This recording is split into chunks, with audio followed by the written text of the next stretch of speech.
Hi, everyone. This is Chris from Chris Watches Pretty Little Liars.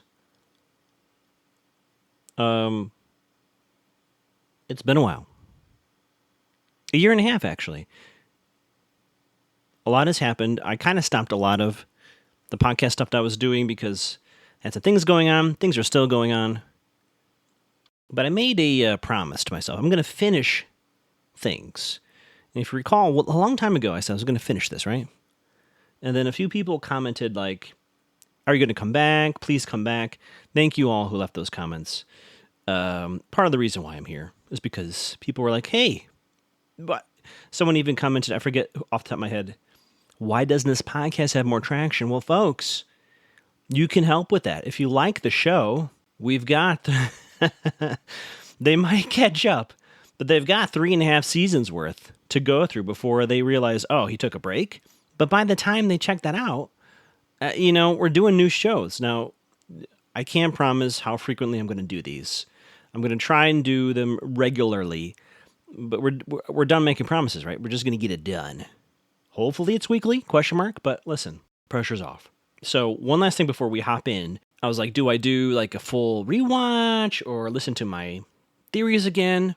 And I kind of like the organic nature of we're going to hop in with our time having been passed. So there are some things that I have forgotten that will influence the show. But that's fine because, imagine if you're watching this, when it aired, I'm sure a lot of stuff would pass over their heads too. One example being Cece. We'll get to it. I'm already getting ahead of myself. So before we do anything, we hop into season 3, episode 17. I wanted to go over, I was just thinking out loud. I was watching the recap. I was like, what are the big questions? In this big reset of mine, I was like, well, what do we know or what do we not know? And so, I listened to my last 2 most recent episodes. So my current theories, as you may or may not recall, if you just scroll up in your feed, you'll hear it. But I believe there's a good A army and a bad A army, which is kind of hard to even say now because I'm not sure either is really good. Right? But I guess when I say good A army, they're on the side of the liars, and the bad A army is making their lives worse, right? And even having said that, I think the, quote, good A army who is on the side of the liars does things in a way that seems bad, but is actually good. Okay, here's just a whole bunch of questions I wrote down. Who, quote, killed Alison De Laurentiis? That's like the big question, right? Because that's not, the premise of the show is who is A. But really, the central question of the show is who, quote, killed Alison De Laurentiis, or who think they killed Alison De Laurentiis. That's a really difficult question even to pose, isn't it? Number 2, why is Toby evil? I'm sticking with the evil twin theory. Why is Toby working with Mona? That's question number 3. Who is in charge? That came up most recently. Like, who's in charge? It could be Alison, it could be somebody else, but there's someone, quote, in charge. I don't know what I wrote. I wrote, I'm in blank Caleb. Oh, I'm in Caleb. So Caleb is well, I don't know what group he's part of. We'll get to that. Caleb thinks Mona is A, right? We've established that recently. Arya being drugged by Meredith. Yeah. I was just be listening to my old self. Right. So just to recap, one group that I think is working together is Mona, Toby, Meredith, and Paige, possibly being all led by Allison, with Lucas as a runner. Everyone is evil. Ian's alive.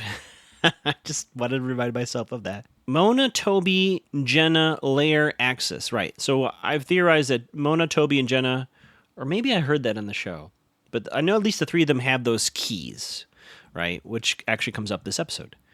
I just reminded myself that Jenna Garrett was a thing, that Garrett was killed on the ghost train. Number 10, why did Allison need money? That's another big sub-question, right? We're all concerned about A, but Allison needed money. On the night of her incident, right? Allison trying to lure out A's, right? Allison, all the stuff we're seeing might be Allison trying to lure the A's, what I'm calling the bad A army, out. Melissa and Ian killed, what did I write here? Oh, yeah, that's right. One of my pet theories is that Melissa and Ian thought they killed Allison, buried her, but of course Allison came out of the grave, which was that little animatronic can I say that word? Animatronic thing we saw, I think season 2. Remember that little thing of someone coming out of the dirt in that weird toy puppet shop thing? Yeah, that's what that refers to. And finally, I just wrote down Will Hastings De Laurentiis. Oh, right. There's a whole thing. I think it does revolve around money. Now, why Allison needed the money is unclear. But maybe she needed to fake her death for someone to get said money. And there's a will. The Hastings and De Laurentiis are all wrapped up in it in a big will. Okay, so that was like my trying to reset my own brain. Is like, what are we doing here, right? Chris watches Pretty Little Liars. Chris watches Pretty Little Liars. Chris watches Pretty Little Liars, so he can help you figure out who's A. Let's get into it. Season 3, Episode 17, Out of the Frying Pan into the Inferno. I'm trying to find a connection to my real life. I cannot find it, but it's probably there. Previously on, Toby thinks they're rushing this, whatever this is. Emily stabbed by a guy who lied about himself. Nate, remembering Nate and St. James something, right? We have Caleb and Paige now working together, as we know. Ezra's a dad, which comes out to the forefront here. Don't know what that note means. The Meredith drugging, which we saw last time. The whole Byron revelation, etc. And then Spencer slaps Toby. All relevant for what we're about to see. We start with a dream sequence, of course. Toby and Spencer smooching. Things get hot and heavy. And then, of course, evil Toby is choking her, and it's a nightmare. And we see the A key is still on Spencer's person, which will come back later. Ara and Emily have a phone call about confronting Melissa, because I need to do like a big sequence of like the full night of Allison's disappearance, because Byron's memory leads to him remembering seeing Melissa on the phone saying, do I have to call 911 to get your attention? Whatever that means, which could be creepy detective. Keep that in mind. Okay, then Mom drops off box for Emily. Oh, that's right. Ma Fields has a box for Emily. It's a very weird thing, this whole thing with the box. Mom now works at the police station for some reason. Inside the box are a bunch of cards Emily gave Allison. Somehow Nate had these, and then the family sent them to Emily? Everyone thinks it's weird, even in the show. But that'll come to revelations later. And a minor revelation. Hannah and Caleb, they're texting about hanging out in some old fi texting software, probably AOL chat. Oh yeah, I wrote, doesn't tell Mom about the fake job interview. So Hannah doesn't tell anybody about how A jumped her in that weird fashion thing. Mom asks about Mona. Is this really, is that going to work out with you and Mona at the same school? Mom wants to protect Hannah's education, and then she asks directly, is it happening again? And Hannah says, no, Caleb's just being overprotective. Nothing's wrong, Mom, and she runs away. Byron cut to Byron and Arya. He talked to Meredith's dad.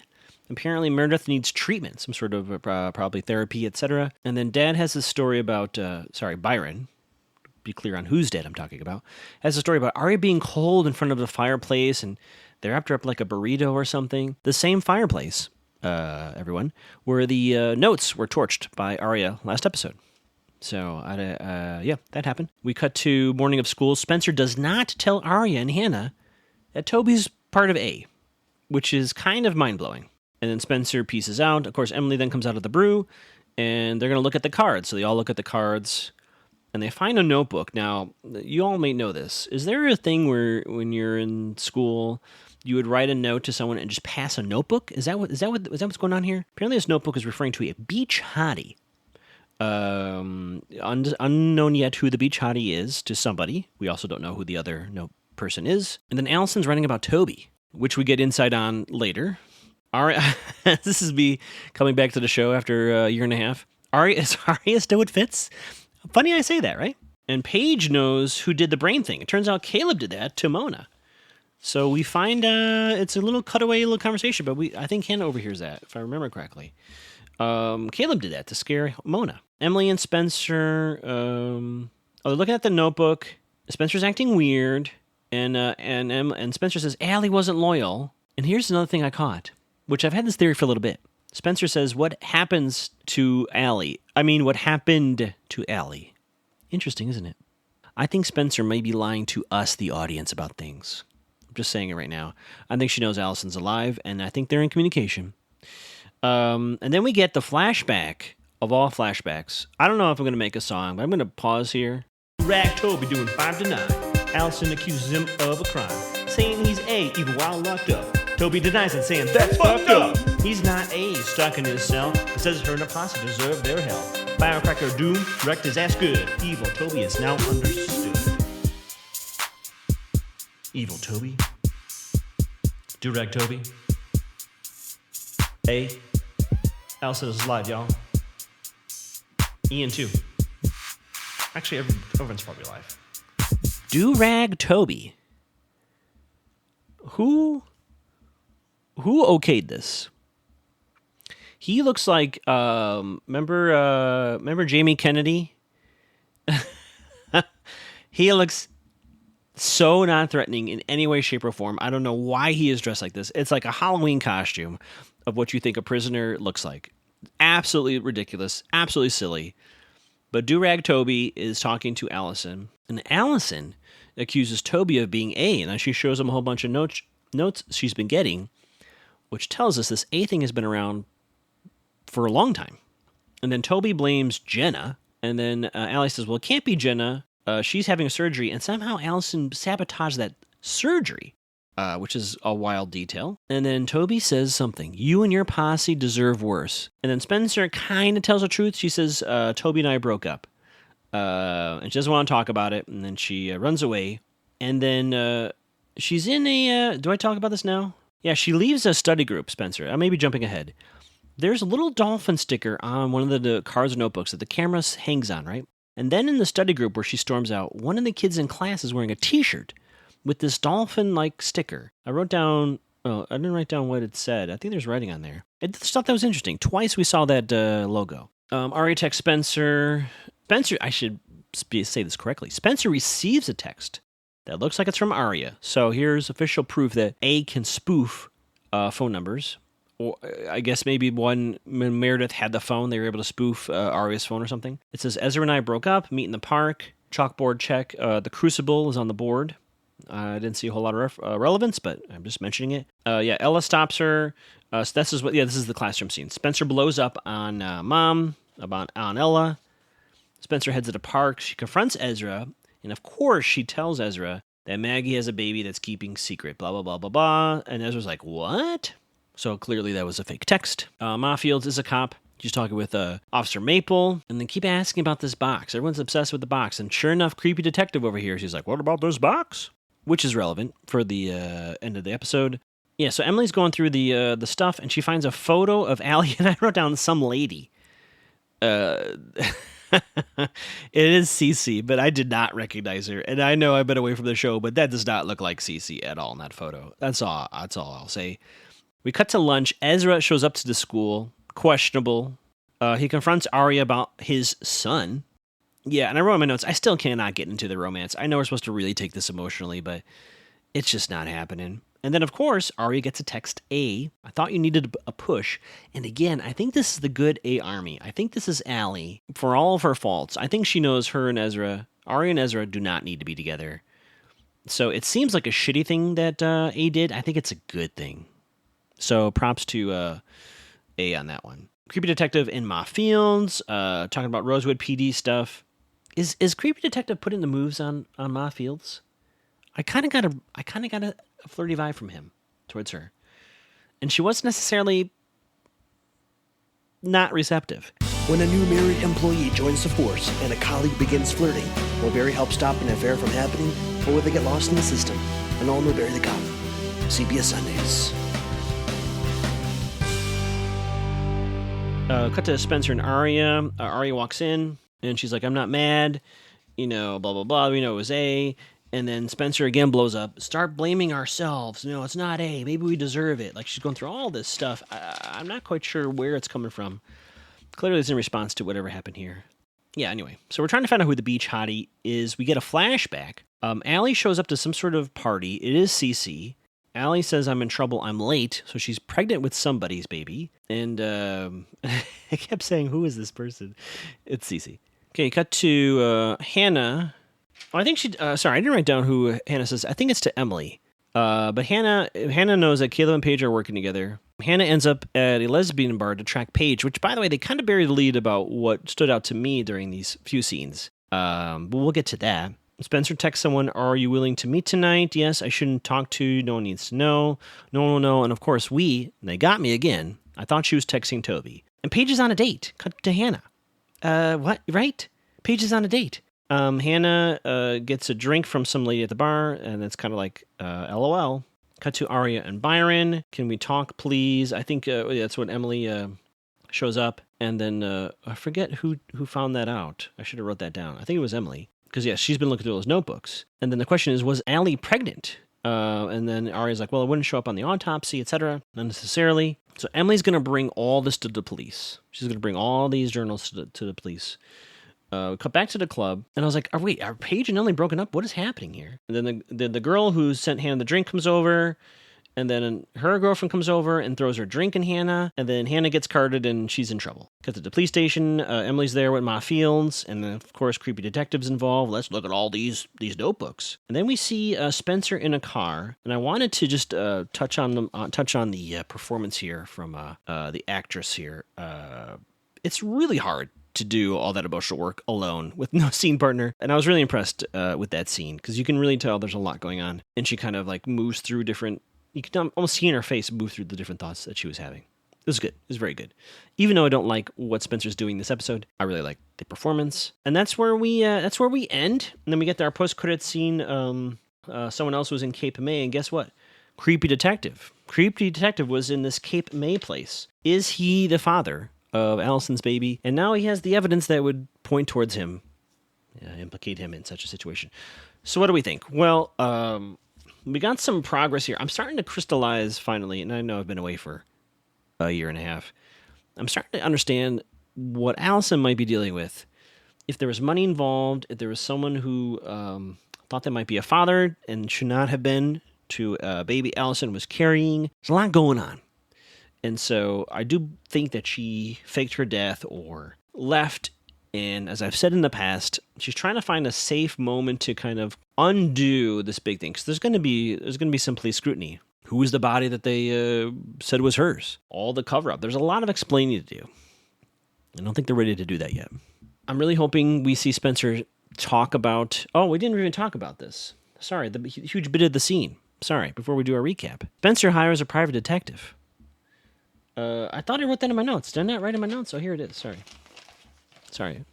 Forget I said that. She gives the key to the private detective, say, follow this guy. And he's going to follow this guy. Mom and Hannah tells her mom she saw Paige cheating on Emily. Mom tells Hannah, stay out of it. And then Ezra hits the road. He's going to see what's going on with Maggie in the sun. He does this little crying bit. Again, great performance by the actor. I'm not feeling the love here. So I think he's hitting the road. He may not come back. So I wrote on my notes, all caps, finally gone. And then a post-credit. We've talked about post-credit scenes that have no sense, make no sense. This one, top 10. There's a whole bunch of dolls. Bobbleheads, too. I guess someone made them on the Liars, which is very strange. And then someone blowtorches Hannah's bobble, which we assume is Mona, I guess. But it's very hard to say. So to go back to my recap. Yeah, Allison was in trouble. She faked a death. She can't reveal herself to be living again yet. We're getting there, though. I think we're getting there. I think, new theory. The Mona Toby plan is to reveal Allison's alive. So whatever it is they're doing, it's going to lead to Allison saying, I'm officially not dead. Which, by the way, I think she's visited every liar at this point, hasn't she? Emily, Aria, Spencer, and I think she's seen everybody. And I know Hannah thinks she saw her in the mirror that day. Or in the reflection. Sorry, I'm a little meander here. I'm getting back into the groove here. So I'm hopeful. We're only 4 episodes away from the season finale. I am going to try and see if we can't do our round table again. It's going to be a little hard for me to do. Actually, no, I can do that. So keep your ears and eyes out for that. All right, I think that's it for now. I've been Chris. You can find me on Instagram at Magoogs, TikTok at Mac2theGal. My current situation doesn't allow me to stream at the moment. So until I move again, I won't be on Twitch. But if you want to follow me on Twitch in the return of Dr. Periodontal and other stuff on Twitch, it's Mac2theGal there. Follow the feed here. I've got more stuff coming down the pipe. Thank you all so much for your patience. It's more than anyone could ask for. But we're doing the thing. Okay, I've said too much.